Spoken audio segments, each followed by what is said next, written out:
একটা online video দেখলাম কোরবানির গোশত 3 ভাগ করা যাবে না, এমন কোন হাদিস আছে কিনা সঠিক তথ্য জানতে চাই। বিভিন্ন আলেমের মুখে দায়ুস শব্দটা শুনতে পাই। দায়ুস কাকে বলা হয়? শ্বশুরবাড়ি থেকে কোরবানির গরু ছাগল নিয়ে কোরবানি দেওয়ার বিধান কি? প্রশ্ন হলো, সালামের শেষে অনেকে ওয়াজান্নাতুহু ওয়া মাগফিরাতুহু বলে থাকেন, এটা কি বিদআত হবে? আমাদের এলাকার একটা মেয়ে একসময় উশৃঙ্খল জীবনযাপন করতো। ইন্টারনেটে তার পর্নোগ্রাফিও পাওয়া যায়। মেয়েটি এখন অনুতপ্ত হয়ে দিনে ফিরে এসেছে। ওয়াশরুমে পানির ব্যবস্থা থাকে না, শুধু টিস্যু ব্যবহার করতে হয়। প্রশ্ন হলো, পায়খানার পর শুধু টিস্যু ব্যবহার করলে সে অবস্থায় নামাজ হবে কিনা?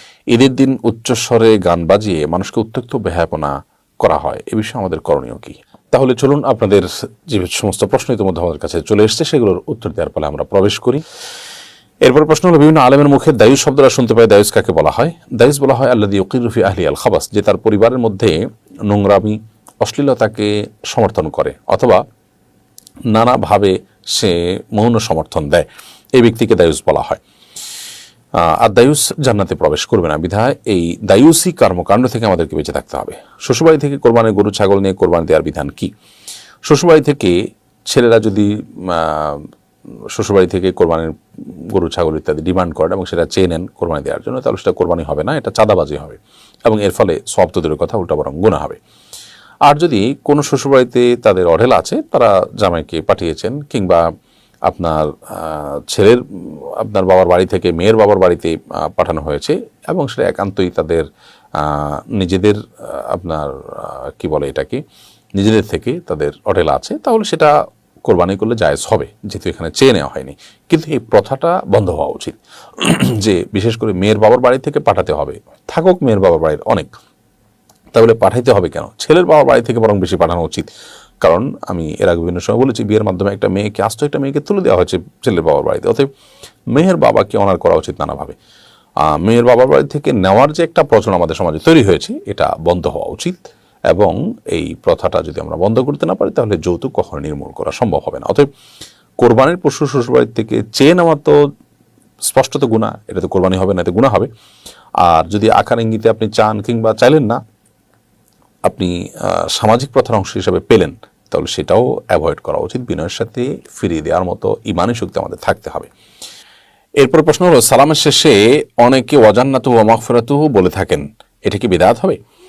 সালামের সর্বোচ্চ ফরম্যাট হলো আসসালামু আলাইকুম ওয়া রাহমাতুল্লাহি ওয়া বারাকাতুহু, এটি সুন্নাহ দ্বারা প্রমাণিত। ওয়াজান্নাতু ওয়া মাগফিরাতুহু এগুলো সুন্নাহ দ্বারা প্রমাণিত নয়। তবে কোরআনে আল্লাহ তাআলা বলেছেন, ওয়াইদা হুয়িতুম বিতাহিয়াতিন ফাহাইয়ু বিআহসানা মিনহা আও রুদ্দুহা, তোমাদেরকে কোনো কথা দিয়ে, কোনো ভাষা দিয়ে, সম্বোধন দিয়ে অভিবাদন জানানো হলে তোমরা তার চাইতে উত্তম ভাষা দিয়ে সেটাকে রিপ্লাই করো। তো কেউ আসসালামু আলাইকুম বলে আপনি ওয়া রাহমাতুল্লাহ বলবেন, কেউ যদি আসসালামু আলাইকুম ওয়া রাহমাতুল্লাহি ওয়া বারাকাতুহু বলে, তো অনেক উলামা ইকরাম বলেন আপনি ওয়াজান্নাতু ওয়া মাগফিরাতু ইত্যাদি বলবেন। মূলত ওয়াজান্নাতু ওয়া মাগফিরাতু বলার জন্য ইসলাম বলেনি, কমপক্ষে আপনি যেটুকু শুনেছেন সালামদাতার কাছ থেকে সেটুকু দিয়ে তাকে রিপ্লাই দিলেও চলবে। অর্থাৎ তিনি বারাকাতু বলেছে, আপনিও বারাকাতু পর্যন্ত বলবেন। তারপর যদি কেউ মাগফিরাতুর জন্য তো বলেন, সেটা বিদআত হবে না। ওই আয়াতের যে ব্যাখ্যা আছে, তার যে ইস্তিহাদ আছে, তার উপর ভিত্তি করে যে আপনার যে ভাষায় সালাম দেওয়া হয় তার চেয়ে বাড়িয়ে বলো, তার চেয়ে ভালো কিছু বলো, তো সেই জায়গা থেকে কেউ যদি এটা বলেন, সেটা জায়েজ হবে, এটা বিদআত হবে না। তবে সুন্নাহ হলো ওয়া বারাকাতুহু পর্যন্ত বলা। আমাদের এলাকার একটা মেয়ে একসময় উশৃঙ্খল জীবনযাপন করতো। ইন্টারনেটে তার পর্নোগ্রাফিও পাওয়া যায়। মেয়েটি এখন অনুতপ্ত হয়ে দিনে ফিরে এসেছে, কিন্তু তারপরও সমাজ কর্তৃক সে লাঞ্ছিত হয়ে চলেছে।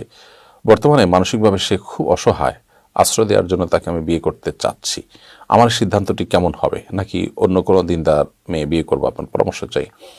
কোনো মানুষ যদি গুনাহের পর তওবা করে ফিরে আসেন, তাহলে তিনি তো দিনদারি হয়ে গেলেন ফিরে আসার মাধ্যমে, তখন তাকে বিয়ে করা আর দিনদার মেয়ে বিয়ে করা একই কথা। বিশেষ করে তিনি যদি ফিরে আসেন এবং দিনের চর্চা শুরু করে দেন, সেক্ষেত্রে তাকে আপনি অপমান থেকে বাঁচাবার জন্য বিয়ে করতে চাইলে অবশ্যই করতে পারেন। বর্তমান মা চাচিরা নামাজ রোজা করে, আবার কথায় কথায় বলে আল্লাহও লাগে হিল্লাও লাগে, তাদের এ ধরনের কথা কি শিরক হবে কিনা? হ্যাঁ, অবশ্যই শিরক হবে, তবে এতে ইমান যাওয়ার মতো বড় শিরক হবে না, কিন্তু শিরক হবে, শিরক আসগর বা ছোট শিরক অবশ্যই হবে এবং এরকম কথা বলা উচিত না। আল্লাহ রাব্বুল আলামিন তিনি যথেষ্ট, হাসবি আল্লাহ, আল্লাহ আমাদেরকে কোরআন শিক্ষা দিয়েছেন, আমরা বলবো আল্লাহ আমার জন্য যথেষ্ট। অতএব আমি যদি বলি আল্লাহও লাগে সাথে হিল্লাও লাগে, অর্থাৎ আল্লাহ একা পারেন না, নাউজুবিল্লাহ, হিল্লার প্রয়োজন হয়, তাহলে এটা আল্লাহ সম্পর্কে আমার অজ্ঞানতার প্রমাণ। এরকম বললে শিরক হবে এবং গুনাহ হবে, এটা অ্যাভয়েড করা উচিত।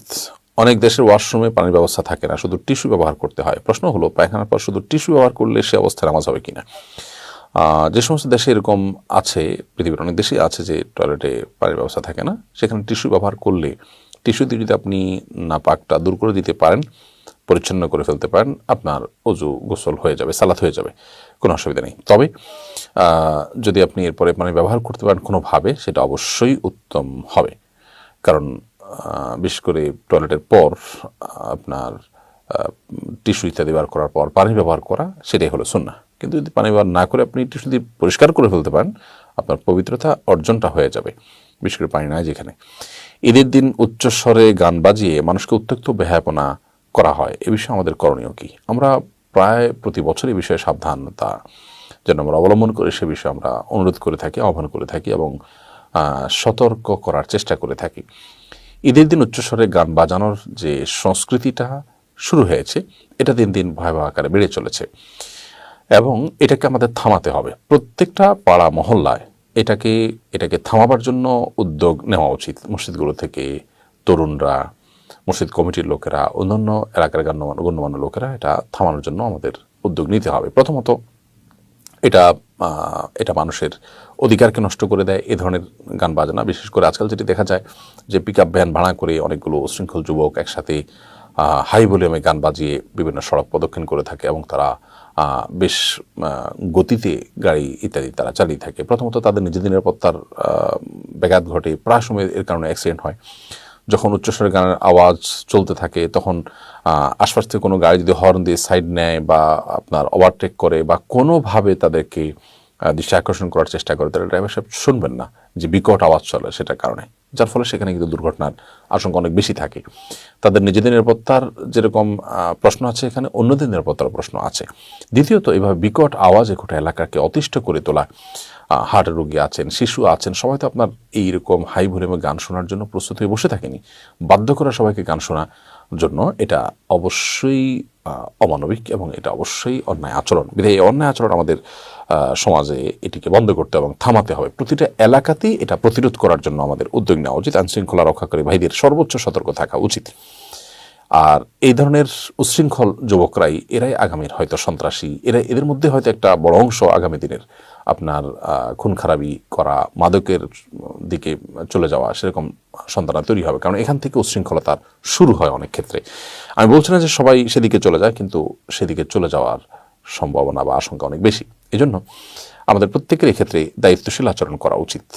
তামিম ইবনে বিলাল আপনি লিখেছেন, একটা অনলাইন ভিডিও দেখলাম কোরবানির গোশত 3 ভাগ করা যাবে না, এমন কোন হাদিস আছে কিনা সঠিক তথ্য জানতে চাই। কোরবানির গোশত 3 ভাগ করা যাবে না এমন কোনো কথা নেই। কোরবানির বরং হাদিসের আলোকে সেটি প্রমাণিত। অর্থাৎ আমাদের কোরবানির গোশত আমরা যখন আহরণ করব সেখান থেকে নিজেরা খাবো এবং আমাদের আশেপাশে থাকা অভাবী গরিব অন্যান্য মানুষকে দিব, আবার আত্মীয়স্বজনকে দিব, আপনজনকে দিব। তো এই 3 ভাগে ভাগ করা কোনো ফরজ ওয়াজিব কোনো কিছু না, তবে মুস্তাহাব বলেছেন উলামা ইকরাম। আল্লাহ বলেছেন ফাকুলু মিনহা ওয়া আত'ইমুল কানিআ ওয়াল মু'তাররা। আল্লাহ তাআলা বলেছেন আতিমুল বাইসাল ফাকির। আমরা নিজেরা কোরবানি গোশত খাবো, গরিব অসহায় মানুষকে দিব, অন্যান্য আত্মীয়স্বজন, বন্ধু বান্ধব, পরিচিত জনকে আমরা দিতে পারি। তবে এই 3 ভাগ করা কোনো ফরজ ওয়াজিব বা আবশ্যক কোনো বিষয় না, যেটা না করলে কোরবানি